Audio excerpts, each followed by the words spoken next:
Ouça a Antena Zero no seu smartphone ou no seu tablet. Acesse tunin.com e dê uma busca. Antena Zero.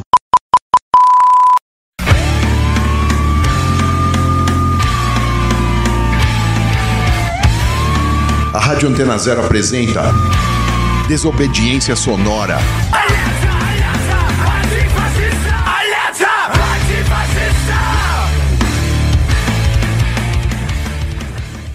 Salve, tamo no ar com mais um Desobediência Sonora aqui na Antena Zero, mais uma Desobediência Sonora à distância.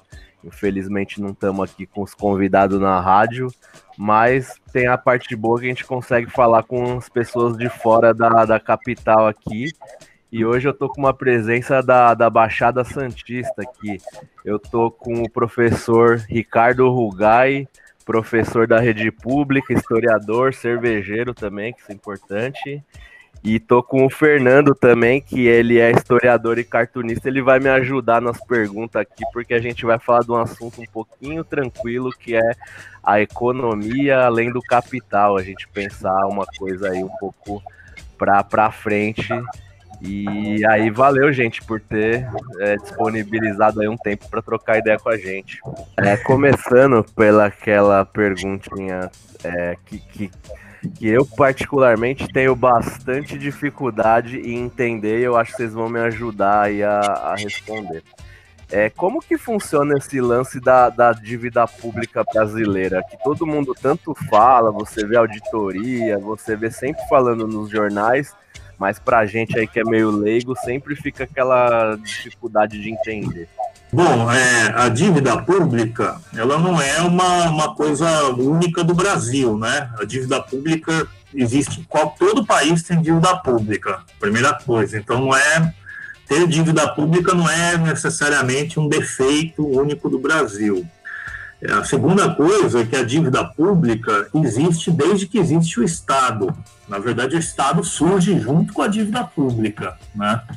Então, não é uma anomalia. Pelo contrário, ela é quase uma condição de existência do Estado, né? E quando eu falo que existe há muitos séculos, né, praticamente desde o século XV tem dívida pública, nos faz pensar também o seguinte: a forma de especulação em cima de títulos da dívida pública precede o próprio capitalismo, né? Ela já existia antes do capitalismo. Resumidamente, o que é a dívida pública? Você está gerindo um território através do Estado, você tem contas para pagar, as contas não fecham. Você não tem como pagar todas as contas e você precisa emprestar dinheiro. Você vai emitir títulos, né? Um pedaço de papel para alguém te emprestar um dinheiro e vai remunerar essa pessoa com juros. É simplesmente isso. Então, o princípio básico da dívida não é complexo. Agora, por que alguém emprestaria dinheiro para um Estado, né? Empresta para obter um lucro em cima. Então, ela vai ganhar uns juros em cima. Quanto mais um Estado precisa desesperadamente de dinheiro e quanto mais a pessoa que empresta dinheiro para esse Estado tem dúvida sobre a capacidade de pagamento, mais juros esse Estado vai ter que pagar. É mais ou menos como, para trazer por exemplo individual, né? Como alguém que está lascado aí, já está devendo no banco, já saiu do consignado, já foi para vários tipos de empréstimo, já entrou nas Fininvest, nas Crefisa da vida, já sujou o nome. Quanto mais ele está sujo, mais ele vai ter que recorrer a um empréstimo mais exploratório, né? Até que chega no agiota, né? E aí no agiota os juros é mais alto e a cobrança pode ser um pouco mais brava, né? Então é isso. Agora, para que o Estado empresta dinheiro é que é a questão. O que o Estado faz com esse dinheiro? Você pode ter uma dívida pública que a gente diria que é saudável, vamos dizer assim. Você emite títulos, pega esse dinheiro e você vai fazer investimentos na infraestrutura do país, no desenvolvimento do país, na melhoria da qualidade da educação, em tecnologia, coisas desse tipo. Ela é saudável também quando você consegue pagar. Então, vou pegar o exemplo individual. Nem todo exemplo individual se aplica a governos e estados, né? Mas, por exemplo, a maioria dos pobres desse país, entre os quais eu me incluo, tem dificuldade de comprar as coisas à vista, né? Então, você vai lá comprar uma TV, uma moto, um som, uma caixinha de som, sei lá o que, vai trocar os pneus do carro para quem tem carro, vai comprar roupa. Você parcela para caber no seu orçamento. Se você consegue pagar um juro baixo e as parcelas cabem no seu orçamento, tudo bem. Você não precisa esperar 10 meses para comprar um negócio. Você insere uma parcela no seu orçamento que você consegue honrar. O problema é quando você compra demais, a parcela fica muito grande e você não consegue honrar. Então, por exemplo, o Japão e os Estados Unidos têm dívidas públicas maiores do que o PIB deles, percentualmente. Muito maiores, né? Dá 3 vezes o PIB japonês, por exemplo. O Brasil não. O Brasil tem uma dívida que não é tão grande em relação ao PIB. O problema é o seguinte, mais importante do que o tamanho da minha dívida é quantos % do meu orçamento ela come, né? Enquanto no Japão, nos Estados Unidos, os juros da dívida comem do orçamento anual 0,5%, 1%, 2%, 3%, no Brasil isso fica entre 35%, 40%, 45%, já chegou a quase 50%, né? Então, acho que por uma primeira explicação sobre o que é dívida pública, é mais ou menos isso. Consegue fazer essa relação entre a dívida pública e esse outro lado que é o rentismo no Brasil, por exemplo?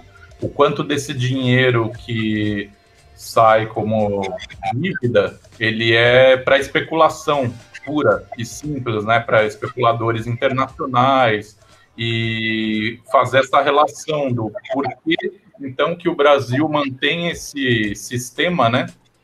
Que privilegia esse pagamento de juros. Aí eu não sei se pode até entrar nessa questão, por exemplo, que a gente vê muito falar em swap cambial, tal swap, e o pessoal não entende.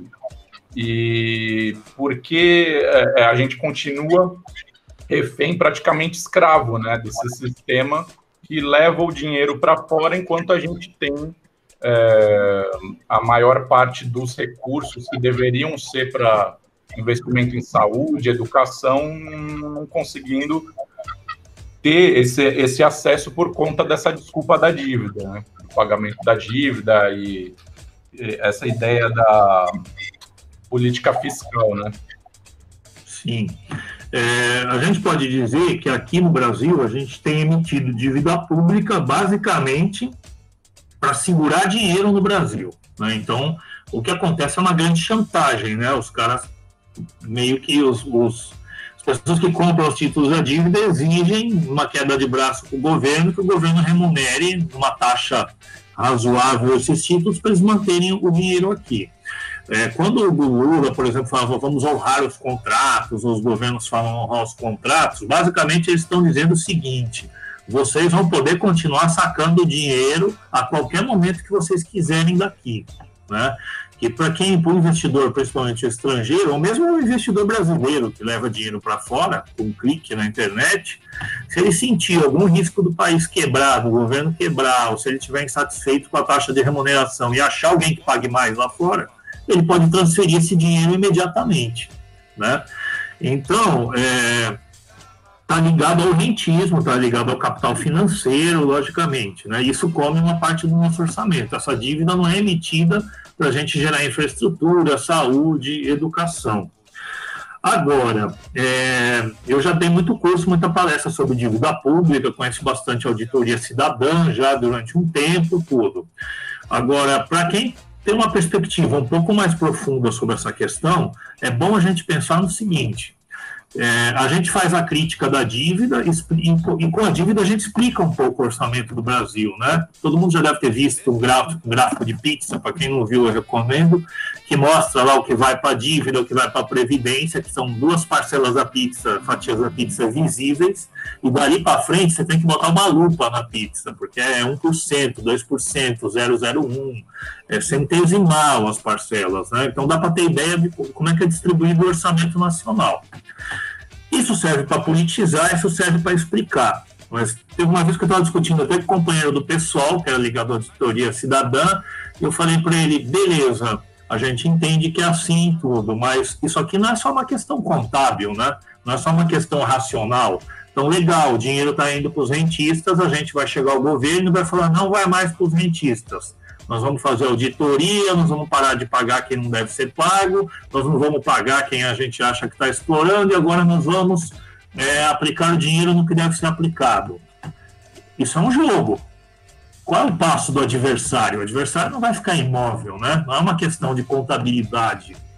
Então, se você acredita, quando a gente faz a crítica da dívida, ela serve para quê? Para conscientizar as pessoas sobre a economia brasileira, ou você acha que isso é aplicável?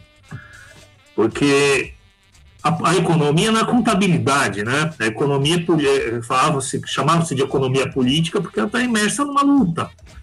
Então, se você decide do dia para a noite fazer alguma coisa que prejudique os rentistas e sem ter um poder mobilizado nas ruas e sem ter ferramentas para impedir que o país vá à bancarrota, você pode ter certeza que esses caras vão sacar a grana que está aqui no Brasil do dia para a noite. Você vai fechar as contas de capitais, impedir que esse dinheiro saia do país? Se esse dinheiro sai do país, o governo quebra. Se o Brasil rompe esses contratos, para de entrar e de sair dólar aqui, o país sofre boicote. A gente tem uma economia internacionalizada que depende de importações. Sem importados, a inflação sobe.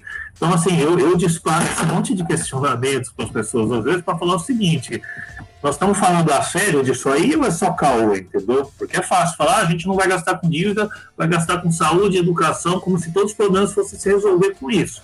Primeiro que não iriam, tem mais coisa para se resolver, né? E segundo que tem um jogador do outro lado que vai tomar suas atitudes, e se você não se antecipa e não tem força para se contrapor às atitudes que vão vir, né, não resolve muita coisa, né? Para concluir aqui, supor que o simples auditoria ou não pagamento de parte da dívida pública resolveria os problemas nacionais, é também supor que os problemas nacionais poderiam ser resolvidos dentro da ordem capitalista. É quase supor, existe um discurso inconsciente ou não dito aí, de que o capital financeiro e rentismo encarna todo o mal. Porque vai continuar existindo propriedade privada, vai continuar existindo mais-valia, vai continuar existindo trabalho assalariado, vai continuar existindo o capital industrial, né? Então, tem muitos setores da esquerda que estão dormindo num barulho como se o capital fosse totalmente virtual, como se o capital financeiro exercesse um domínio descolado da base material e como se não existisse mais capitalismo industrial com base material no país, né? Então, o discurso da dívida é importante, é uma radiografia e ele é muito didático para explicar muito da economia brasileira para as pessoas, mas sem ilusões. Certo. Bom, então vamos ouvir um som aí e aí a gente volta para continuar trocando essa ideia aí com o Ricardo Rugai e com o Fernando.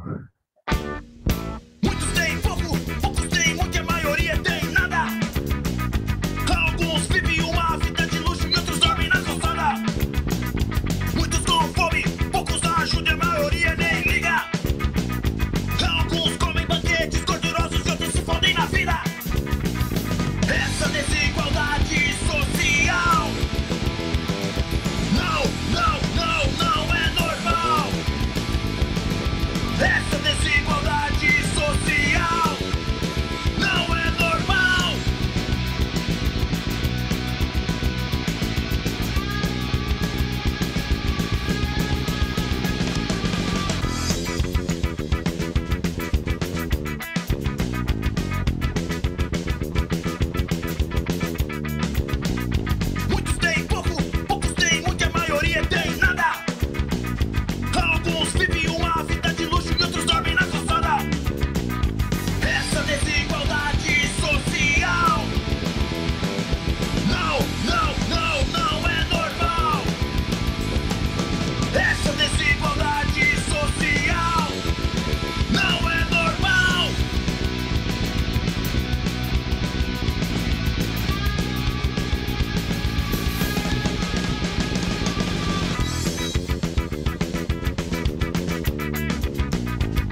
Estamos aí de volta com Desobediência Sonora aqui na Antena Zero.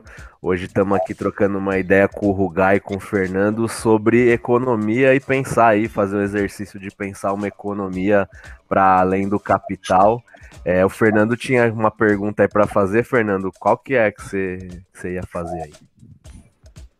Então, acho interessante o Rugai tentar explanar uma questão que, para mim, é bem pertinente nesse período atual, né? É fazer essa análise do petismo, né? Enquanto esses 13 anos de governo, Lula e Dilma, né? Você teve, por parte, né, da esquerda tradicional, essa análise de que o Brasil virou mais ou menos um país desenvolvido, né? Estava prestes a se tornar a quinta maior economia do mundo, e aí já não era mais um país subdesenvolvido, a questão do pré-sal inflou, né, essa questão econômica, e aí saber depois que teve toda essa análise, veio ali 2013, teve a marolinha do Lula e depois o tsunami com o golpe com a Dilma, né? Tirou do poder, colocou o Temer e aí veio o neoliberalismo com toda a sua força sendo mais uma vez implantado no país. E aí a gente tem, por outro lado, essa perspectiva que entende a economia brasileira como um capitalismo dependente, né? Então, como que você enxerga isso, Brasil? A gente tem que resgatar essa ideia de que o capitalismo brasileiro tem esse caráter de dependência e para a gente superar esse capitalismo é necessário, como você até comentou, uma força popular de base que possa superar e transformar não só a economia, mas a sociedade como um todo, né? Sim, eu vou começar já respondendo o final. Sim, a gente é dependente, a gente segue dependente e a gente aprofunda a nossa dependência desde 1989, no governo Collor. Por que eu digo isso? Os dados de PIB, gente, em economia, o PIB é um número muito superficial, sabe? É um agregado de produção de riquezas que iguala produção de valor agregado industrial e de tecnologia com serviços e comércio, por exemplo, né? Então, é um dado muito ilusório, né? Pra vocês terem ideia, alguns economistas listam 23 setores estratégicos de ponta no mundo, né? E que exerce realmente domínio econômico quem domina esses setores estratégicos. Os Estados Unidos são líderes em 18 ainda. A China só em 3. Japão e Alemanha em 2 ou 3. E nós, obviamente, nenhum, né? A gente é um país colonial, né? Um país colonial que foi criado não como um país, mas como uma colônia de outro país. Então, nossa função não era ser gente. A nossa função era fornecer produto barato para fora. A escravidão decorre disso, né? Bom, gente, dá para dizer que o país segue dependente e, pior, segue acentuando sua dependência, né? Mais do que o tamanho do PIB, que é uma grandeza muito superficial para se avaliar a qualidade de uma economia, né? É importante a gente ver o que é um setor estratégico na economia, né? E o Brasil vem perdendo cada vez mais a possibilidade de estar em setores estratégicos e temos aprofundado cada vez mais o perfil de economia agro, né, exportadora, dependente do mercado internacional, dependente da entrada de dólares aqui, incapaz de trabalhar com maquinário, com alta tecnologia. Disso aí vão decorrer várias coisas. A destruição da educação faz sentido. Pode não fazer sentido para nós, mas para que você vai ter gente altamente qualificada? Por que você teria, por exemplo, uma multidão de engenheiros do ITA se não tem uma indústria para empregar essa gente, né? Por que você vai ter um mercado consumidor interno e, portanto, aposentadoria, salários e direitos para essa gente ser consumidora, se o seu mercado principal está fora do país, se o seu consumidor está fora, o seu trabalhador passa a ser um custo? Bem como era na colônia, onde a escravidão se justifica porque o cara não precisa receber salário porque o mercado está fora. Desde 89 a gente se desindustrializa.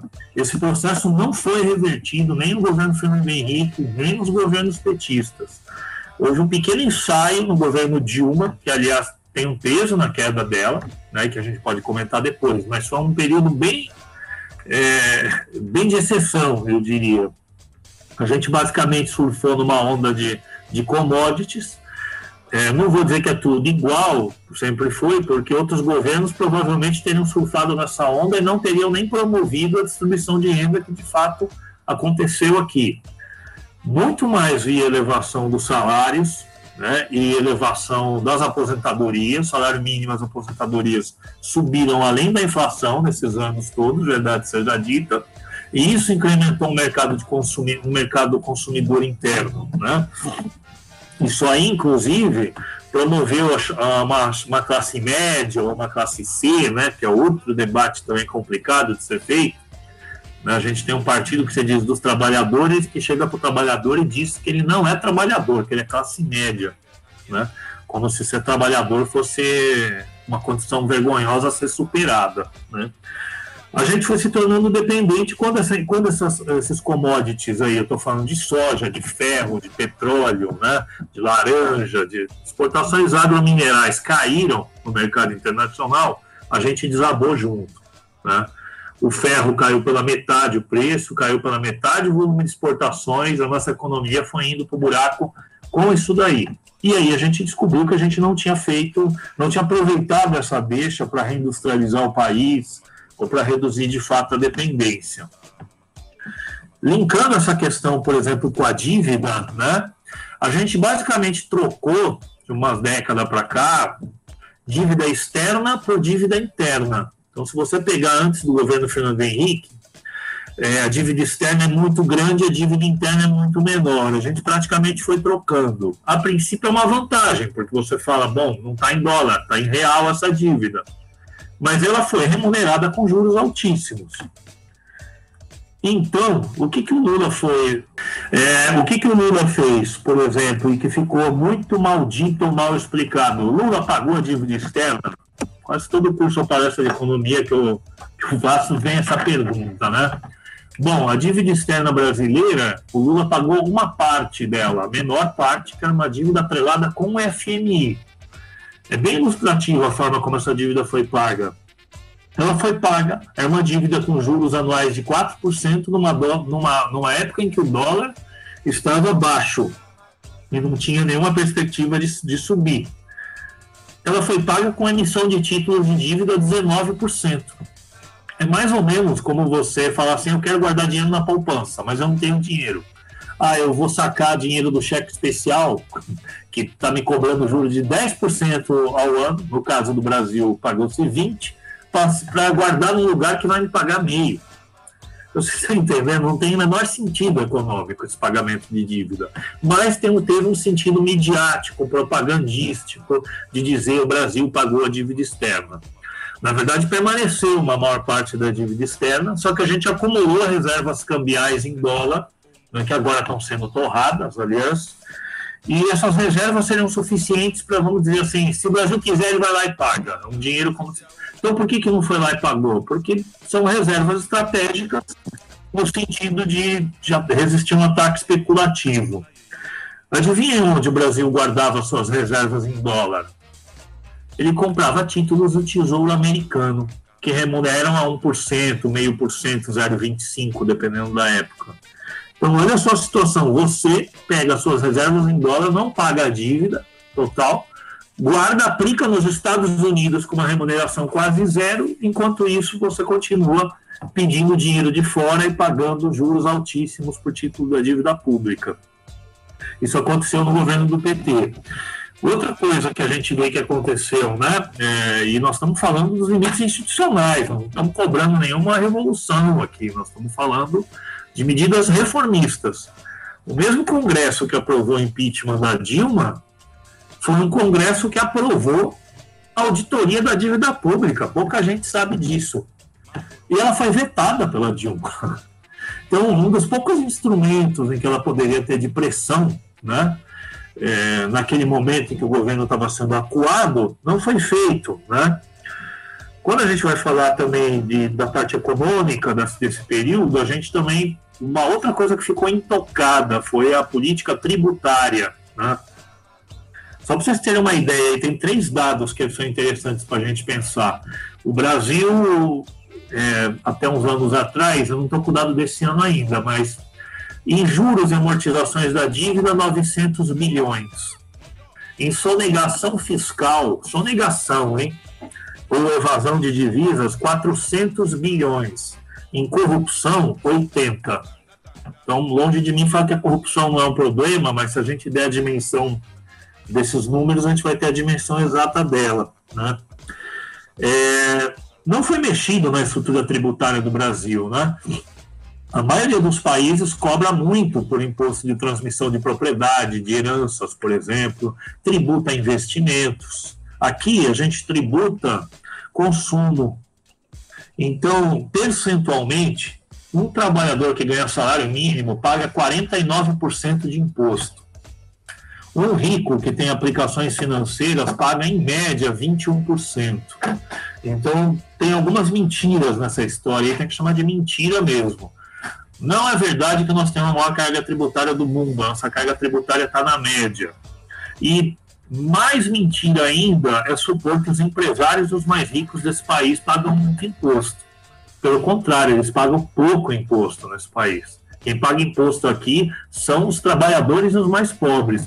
Até o cara que mora na quebrada, na favela, que tem gato de luz, que não paga IPTU, que mora sem teto invadido. E ele paga mais imposto percentualmente, porque tudo que ele compra tem uma taxa de imposto que vai levar o imposto dele a quase metade do que ele consome. Nada disso foi mexido, né? Então tem países que têm imposto proporcional. Se a gente for ver assim, os ricos pagam 20%, 30%, o pobre também paga 20%, 30%. Então todo mundo paga igual. A maioria do mundo tem um tipo de imposto chamado de progressivo, que seria o seguinte: quanto mais rico a pessoa, maior percentual ela paga, né? A justificativa é que isso serve para equilibrar a sociedade, etc. E tem até alguns capitalistas que falam, não, bom, precisando mesmo, porque se não distribuir um pouquinho de renda, os pobres vão se rebelar. Então os ricos mais conscientes topam isso aí. Até o Jorge Soros defende o imposto progressivo. O Jorge Soros é um dos maiores especuladores do mundo, né? Aqui, nós somos um dos poucos países em que o imposto é regressivo. Quanto mais rico você é, menos imposto você paga. Quanto mais pobre você é, mais imposto você paga.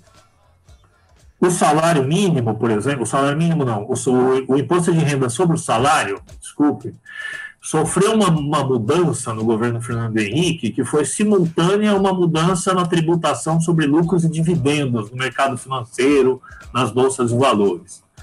Hoje em dia, o investidor estrangeiro que investe aqui no mercado financeiro paga 0 de imposto. 0. Nada, isso mesmo.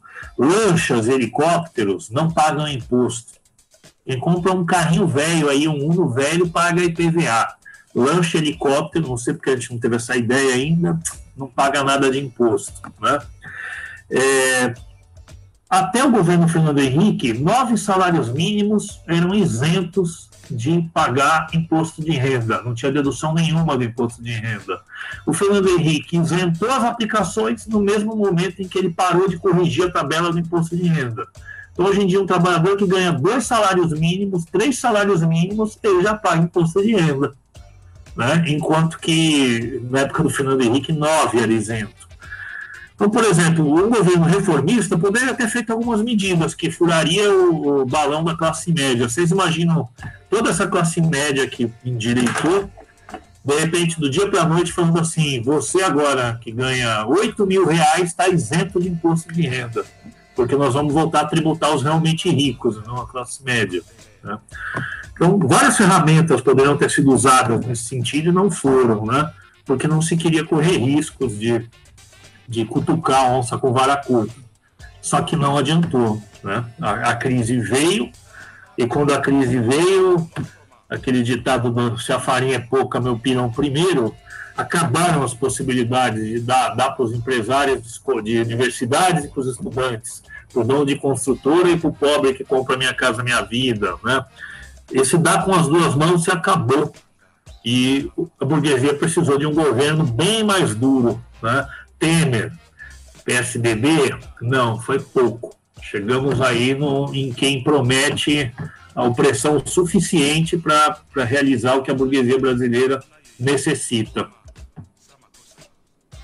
É certo, então. Vamos pro intervalo e ouvir mais um som. E aí a gente volta aí para trocar essa ideia. Enquanto isso eu vou lá ver se eu consigo ver o valor de umas lanchas para comprar, já que não paga imposto, né? E aí a gente volta aí.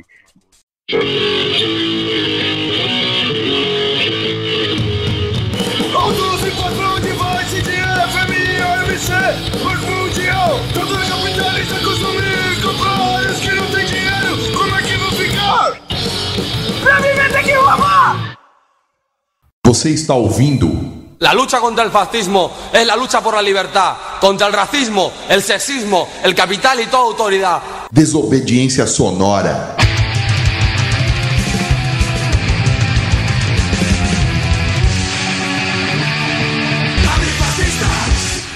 Antena Zero.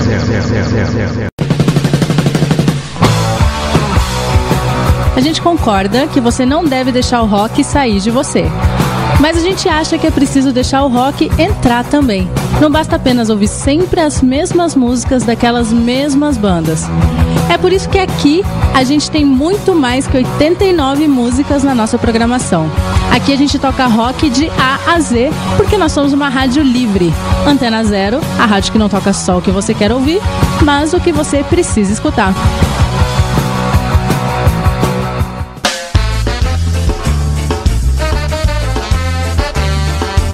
Tunes aqui na Rádio Antena Zero, toda quinta às 6 da tarde, com Mari Schultz e Rodrigo Sonesso. Convidados, entrevistas, posicionamento, opinião e muito som, porque aqui o Sky é tratado como ele merece, com atitude, postura e muita ideologia.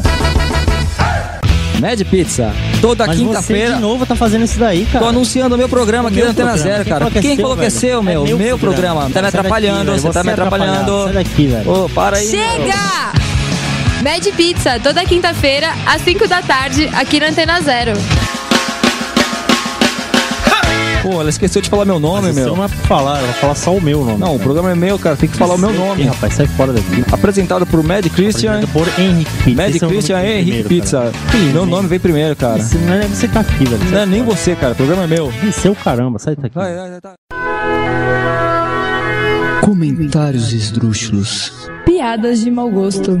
Impropérios contra tudo e contra todos. Tudo isso regado ao mais clássico punk rock e ao mais fino hardcore. Programa de Mortal, toda quinta-feira, às 9 da noite, aqui na Antena Zero. Sabemos que no vamos a heredar nada más que ruinas, pero a nosotros no nos dan miedo las ruinas, porque llevamos un mundo nuevo en nuestros corazones. Rádio Raio. Estímulos e urgências sonoras. Músicas, conversas, recortes de texto, filmes e vida. Sobre temas que impulsionam e inspiram agindo agora. Todo domingo, às 9 da noite, com Rashi Pash e Vanessa Nicolave, aqui na Antena Zero.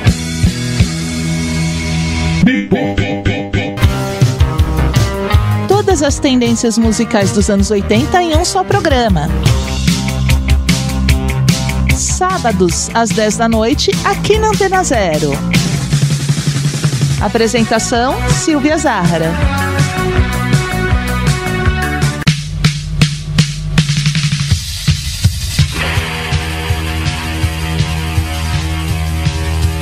Antena Zero, expressando liberdade com conteúdo de qualidade.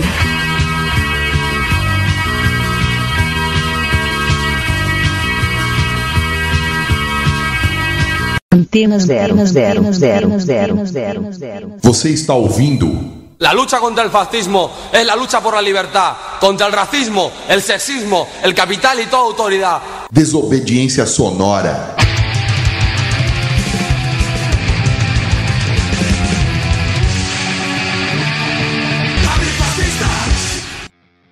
Estamos aí de volta com Desobediência Sonora, aqui na Antena Zero, a rádio que não toca só o que você quer ouvir, mas o que você precisa escutar. Tô aqui hoje com o Rugai e com o Fernando, trocando uma ideia aí sobre economia e coisas para se pensar aí pro futuro, um futuro socialista, popular, né? Fernando, manda aí ver a pergunta que você ia fazer pro Rugai. Bom, então, acho que é interessante a gente pensar esse momento contemporâneo do coronavírus e da crise econômica. Então, em meio a essa pandemia toda, essa crise, a gente necessitaria de ter algumas bandeiras aí urgentes, né, para serem levantadas pelos trabalhadores. E só que a partir do momento que essas bandeiras elas sejam aplicadas por um partido, por um programa eleitoral, será que elas vão ser realmente conquistadas, né? Ou a gente precisaria, né, como a gente está até colocando aqui, dessa força popular, uma organização popular que faça essas bandeiras de fato se concretizarem, né? Ou seja, até que ponto essas bandeiras elas vão estar presas à institucionalidade. Então, essa questão das bandeiras, né, cara, parece sempre uma questão básica, simples, né? Elas viram praticamente um slogan, uma palavra de ordem, mas eu acho que faz parte da arte da política chegar nelas, e não é simples. Às vezes é mais fácil a gente fazer altas discussões teóricas, profundas, conceituais, e se você pegar essa mesma pessoa e falar, beleza, o que a gente propõe para agora, essa pessoa trava, né? E quando a gente fala de bandeiras políticas, a gente tem que pensar que qual é a função dessas bandeiras políticas, né? Por exemplo, a auditoria da dívida pública ou da dívida externa é uma bandeira política interessante? Sim, é uma bandeira política interessante. Agora, tem bandeiras que você faz com o objetivo de agitar uma discussão, mesmo sabendo que elas não são plenamente realizáveis naquele momento. Tem bandeiras que você faz para mobilizar as pessoas, mas você sabe que provavelmente para alcançá-las vai demorar mais tempo, ou vai ser exigida uma nova conjuntura, um outro acúmulo de forças. Muitas vezes na esquerda mais à esquerda, ou na esquerda mais radical, a gente tem setores que acham que a radicalidade da luta está em função da palavra de ordem que vai na bandeira, né? Então a gente poderia aqui vir lá e falar expropriação do latifúndio, estatização disso, fuzilamento dos ricos, autogestão completa. Se essa bandeira ficar sendo só uma bandeira nossa, ela não consegue ter contato com a vida real das pessoas, ela pode ser a mais radical do mundo, mas ela não vai se tornar de fato uma mudança radical. Da mesma forma que qualquer partido que seja eleito para o poder, se ele não carregar junto consigo alguns fatores de força, sejam eles as forças armadas, opinião pública, base social mobilizada, não vai acontecer nada. Eu costumo brincar que se a Liga Bolchevique Nacionalista for eleita com o tamanho da mobilização que ela tem, ela vai fazer o mesmo governo que o DEM vai fazer, ou que o PMDB vai fazer, né? Porque a forma não corresponde ao conteúdo, né?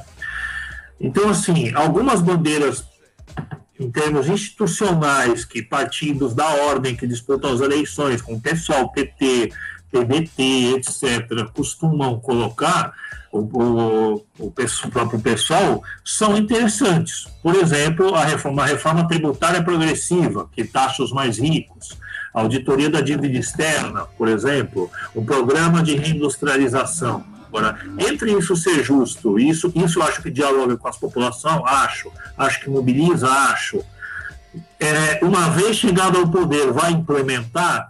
Depende. Muito dificilmente na condição atual. Só vai implementar isso se você for capaz de construir em torno dessas bandeiras movimentos que deem suporte para ela, porque do outro lado tem força jogando contra. Mas falando mais especificamente no cenário da pandemia de agora, né? A gente está num momento que algumas lives que eu tive a oportunidade de fazer, eu já falava assim, nós já estávamos para acontecer uma crise cíclica do capital antes da pandemia. Vai ser agravada com a pandemia e inclusive encoberta ideologicamente com a pandemia. Mas nós estamos num momento muito maluco, porque as tais condições, os classicões lá, né, falavam o seguinte, para acontecer uma revolução precisa de duas coisas. As condições objetivas dadas, ou seja, uma grande crise do capital. Temos uma das maiores aí talvez vai ser a maior desde 29. Temos uma descrença muito grande na capacidade do sistema garantir a própria vida das pessoas, né? Em meio à pandemia, isso ficou evidente. Mas a outra condição, chamada de condição subjetiva, que quer dizer, o sujeito social, a classe, o povo, tem que estar minimamente mobilizado e dotado de algum programa, de uma perspectiva de para onde caminhar. Essa parte está muito frágil. Então é como se a gente tivesse todas as condições objetivas e ao mesmo tempo falasse, esse cavalo vai passar e nós não vamos montar, porque nós não estamos preparados. De qualquer forma, é um momento que exige resposta, e as pessoas vão, de alguma forma, para as ruas. Pelo menos eu acredito que já estão indo, inclusive, e só não foram mais pela própria situação de pandemia. Eu acho que para começar a lutar pela garantia de renda e do auxílio, se possível, de R$1.000, enquanto as condições normais da economia não forem restabelecidas, é uma. Se isso vai ser possível ou não, nós vamos discutir depois. As pessoas vão ter que brigar por isso daí, né? Porque não dá para aceitar que, mesmo na Argentina, que é um país vizinho do nosso, tenha sido garantido várias condições, né? E aqui não. A garantia de saúde, de equipamentos, de acesso, a garantia de acesso à escola para todo mundo, porque o ensino universal praticamente se acabou, né? Eu sou professor da rede pública, eu sei o que está sendo dar aula nessa pandemia, e as dificuldades materiais dos alunos, que às vezes famílias têm um celular em casa para 3, 4, 5 pessoas, e o aluno vai fazer o quê? Vai fazer atividades no celular, sem impressora, sem um notebook, um computador, nem para conseguir visualizar as tarefas dele, né? Então, vários direitos básicos das pessoas estão sendo atacados nesse momento, para não falar no direito à vida em função da violência policial e do racismo que está mais do que na ordem do dia, né? Então, acho que renda, né, garantia de renda do auxílio, garantia de trabalho contra as demissões, garantia de saúde e o combate ao racismo, à violência policial, estão na ordem do dia. Eu acredito que a questão do fascismo, da democracia, são legítimas, são importantes, mas elas precisam ser bem trabalhadas para serem compreensíveis para as pessoas, né? Tanto o fascismo quanto, obviamente, o antifascismo é uma palavra ainda muito desconhecida do vocabulário de grande parte das pessoas e vai ter que ser traduzida, né? A gente teve alguns casos de atos antifascistas onde, por exemplo, o pessoal do movimento negro não se sentiu suficientemente representado. Não basta dizer está incluso o antirracismo ali, né? Tem que ser dito ainda, né? Mas eu acho que essas bandeiras estão aí para serem colocadas. Acho que é um momento em que nós vamos ter que achar uma superação para a cisão entre movimentos, vamos dizer, mais tradicionais das lutas sociais e da esquerda, e movimentos apelidados até um pouco erroneamente de identitários. Acho que essas lutas vão ter que se ver como parte de uma mesma luta, né? A gente vai ter que achar um caminho para essas coisas, porque elas partem dessa mesma raiz, né? E a gente não pode privatizar essas lutas, né? Como se fosse cada um lutando no seu quadrado, né? Não dá mais para a gente fazer isso, né? A gente vai ter que achar uma solução que eu não sei qual, mas acho que a conjuntura caminha para isso daí, né? Contribui para isso daí, inclusive. Só para falar um pouquinho mais da coisa do econômico, do quanto que esse econômico às vezes é desconhecido por parte da esquerda, etc., né? O econômico tem uma cara chata, vamos ser sinceros, né? O econômico não é agradável, o linguajar econômico, alguns chamam até de economês, né? Parece árido, é árido muitas vezes, e é feito dessa forma para que as pessoas se afastem disso mesmo e deixem isso aí para os especialistas, né? Como se não fosse assunto para a gente, né? Só que chega agora na pandemia, a gente quer saber como vai pagar as contas, a gente quer saber de como vai lidar sem auxílio, com salário reduzido, como é que vai botar comida na mesa, né? Então, isso é o econômico, né? É disso que trata a economia, né? De como é que a gente sobrevive, como é que a gente paga nossas contas, se reproduz, né? Não é algo distante da gente e tão abstrato. Para fechar, a política institucional tem algumas coisas curiosas, né? Por exemplo, a pauta econômica do Ciro Gomes é mais à esquerda do que a pauta econômica do PT. As forças sociais que estão atrás ou que nem estão atrás do PDT, por exemplo, são muito mais confusas, conservadoras e pouco ligadas à classe trabalhadora em comparação ao PT, por exemplo, né?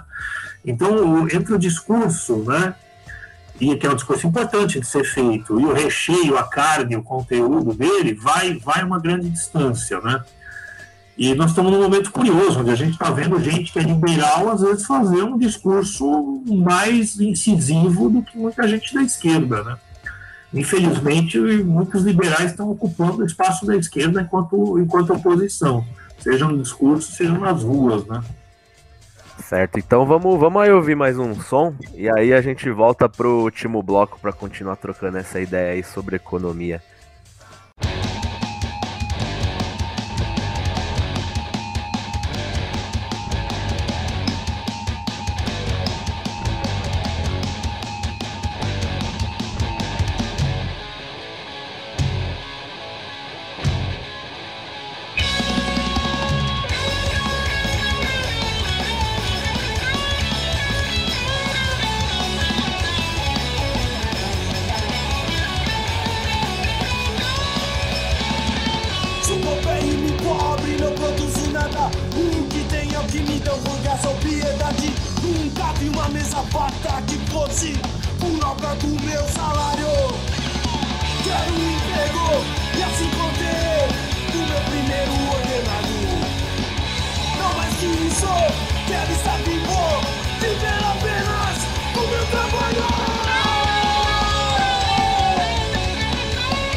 Estamos aí de volta com Desobediência Sonora aqui na Antena Zero.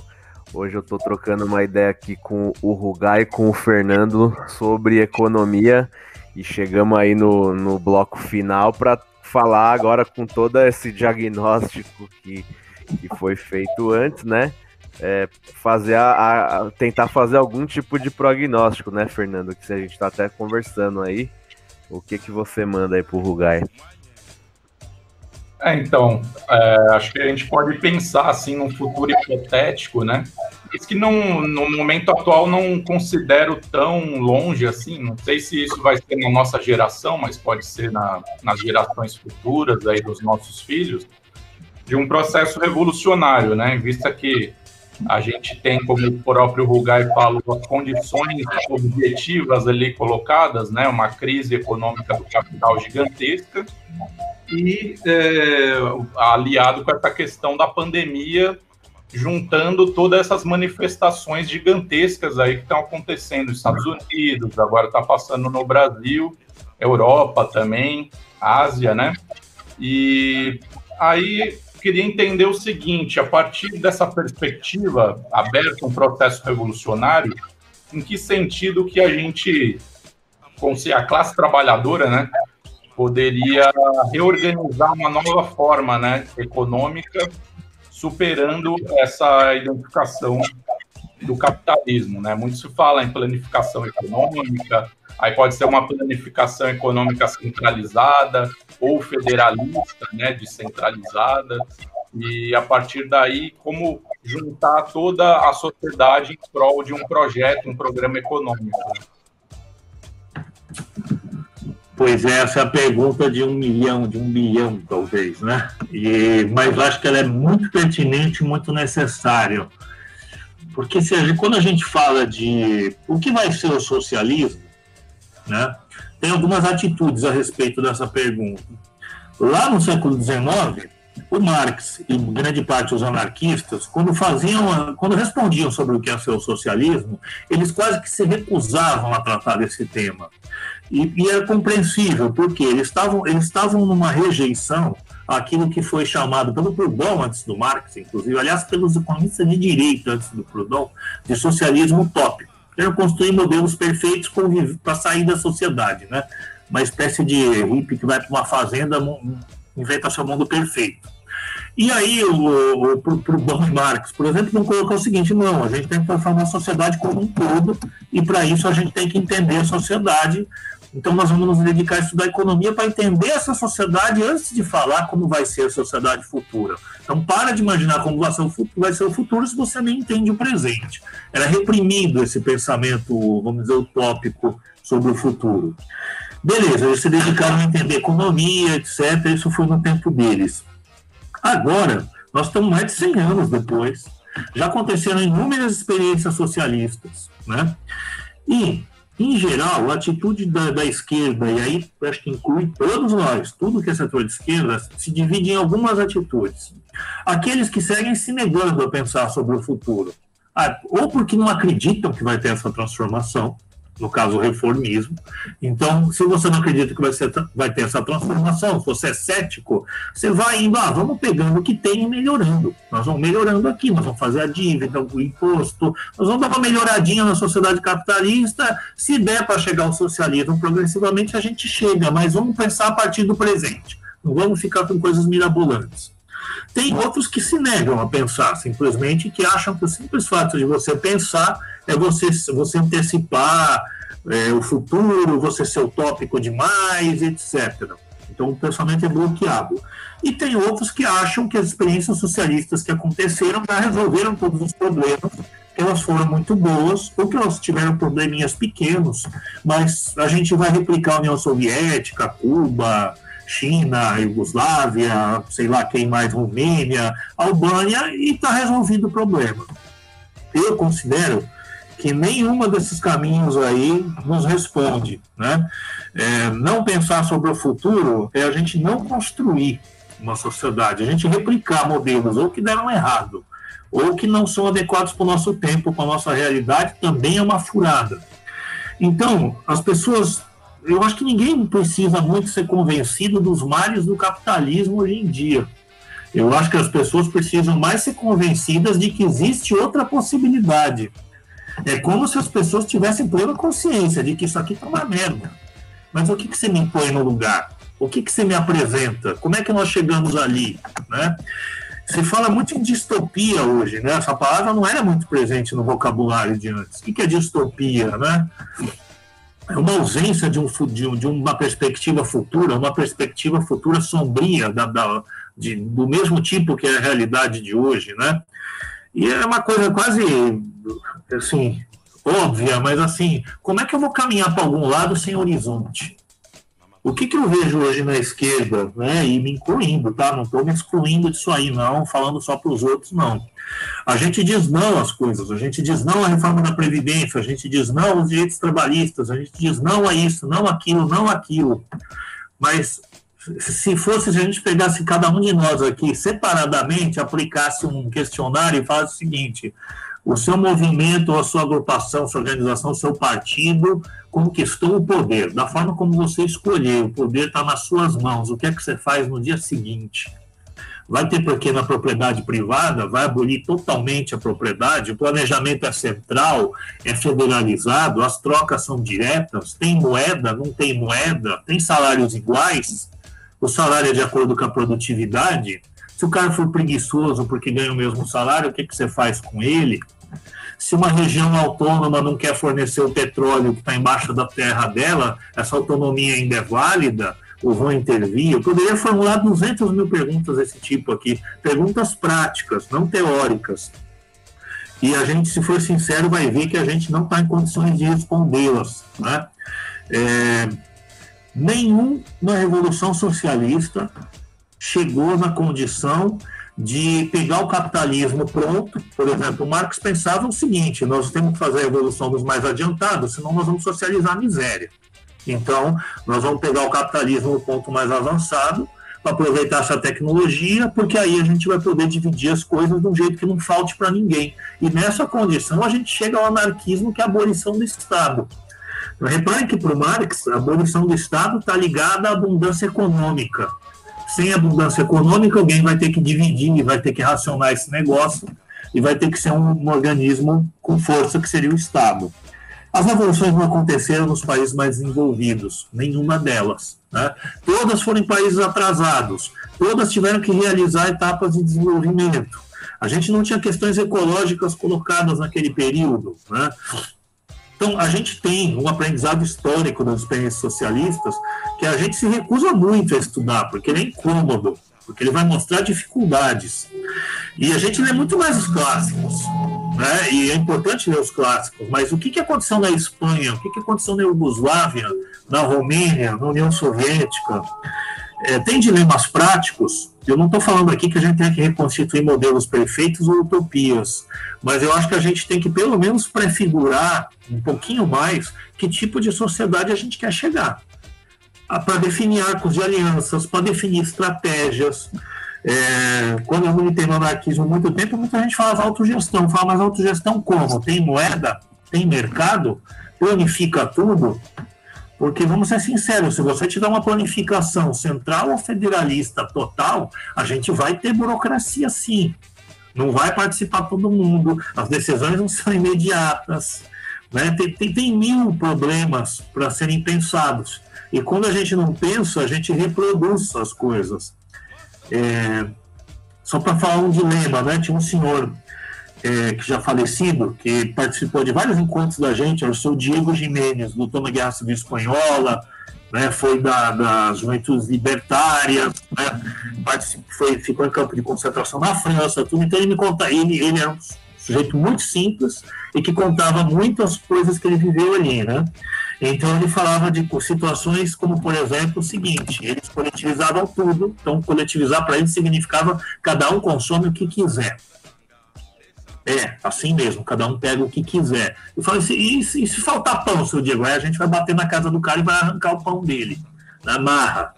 Então coletivizou uma região que tinha cerveja. E aí eles ficaram num dilema se ia liberar cerveja para todo mundo ou não. E 8 horas de assembleia e discussão, e decidiram o seguinte: não, cada um bebe quanta cerveja quiser. Só que se apresentar na milícia para o combate amanhã, afinal de contas, se eles fossem derrotados, não eram só eles que iam perder, uma vasta região para trás vai ser fuzilado.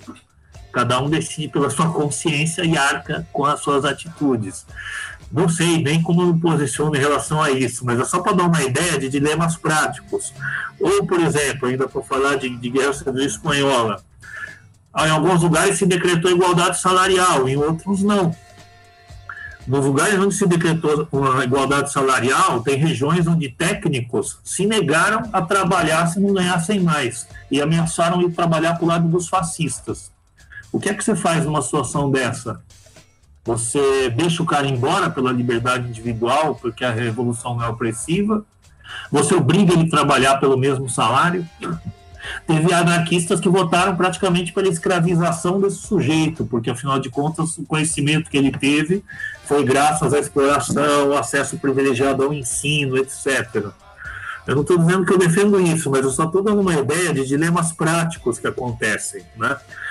Os ciclos econômicos têm periodicidade mais ou menos contadas. A gente pode marcar no relógio aí que em 8 a 10 anos a gente tem outra crise. Pode ser mais profunda, menos profunda, pode não ser tão... Mas a gente tem tempo para se organizar até uma nova situação ser colocada e ter proposta, e ter mobilização para essa proposta, né? Então, eu acho que está na hora da gente começar a falar um pouco mais de que tipo de sociedade a gente quer, porque as coisas não vão se resolver para frente. E isso não é uma questão só para o futuro. Eu acredito que muito do sucesso das lutas que aconteceram no século XX é porque, certos ou errados, os militantes que participaram dessas lutas tinham um grau de entrega e um grau de dedicação às causas, porque eles sabiam que as suas lutas cotidianas estavam interligadas com uma estratégia, com um destino futuro que eles imaginavam, que eles conseguiam visualizar, ou porque tinha um país modelo, ou porque tinha uma ideologia que sustentava esse ideal, né?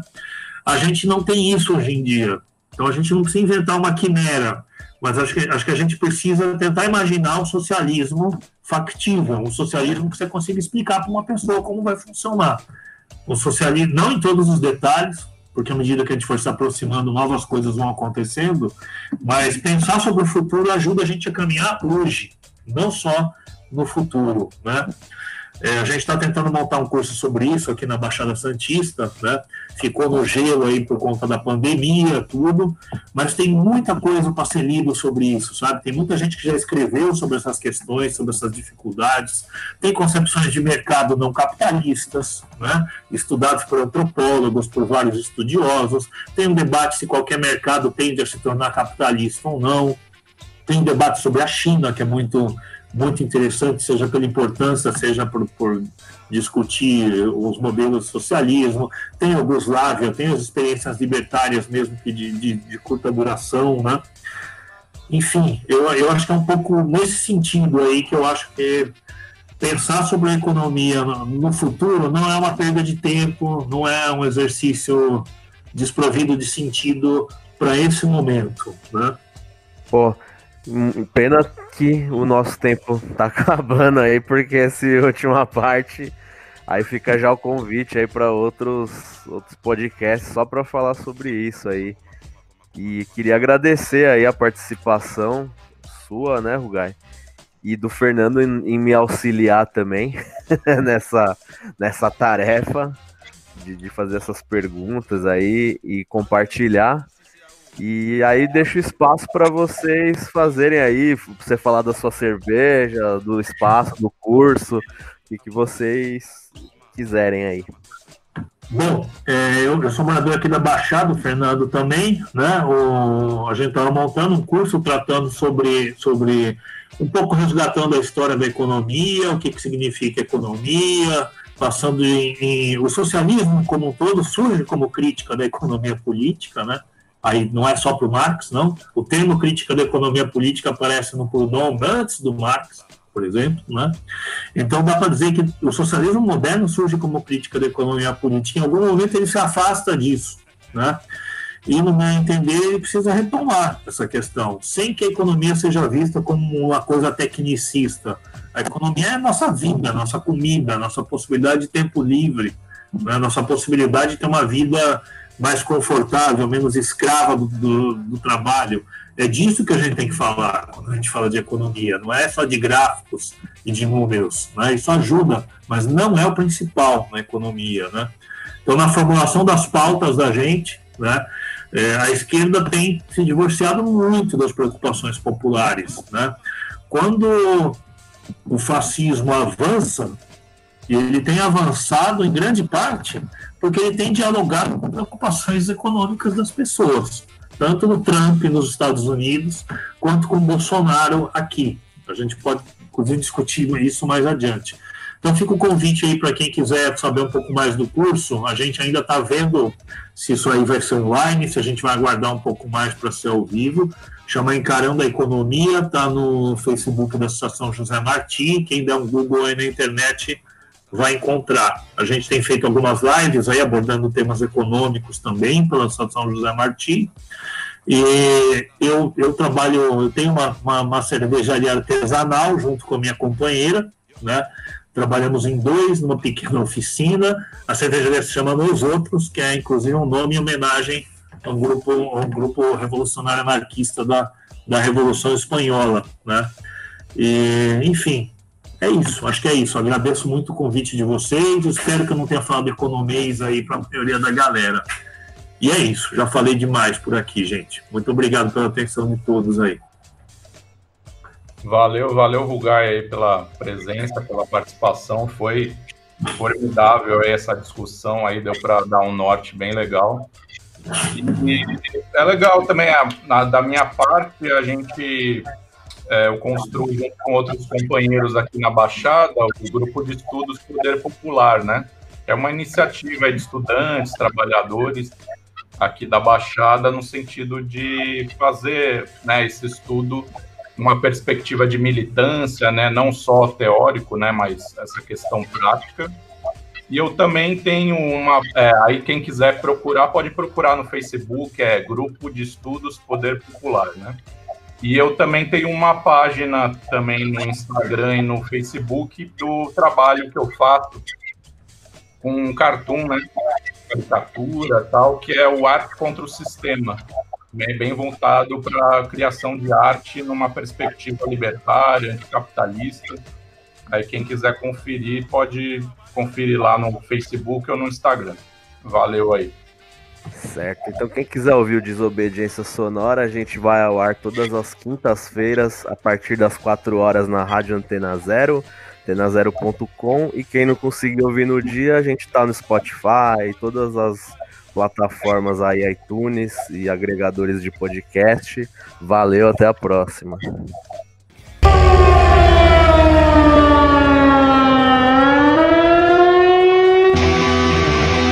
Você ouviu pela Antena Zero Desobediência Sonora, produzido e apresentado por Felipe Suna e Fernando Konesuki.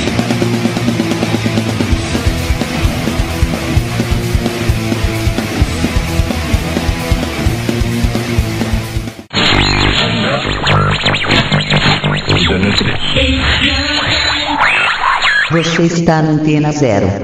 Antena Zero.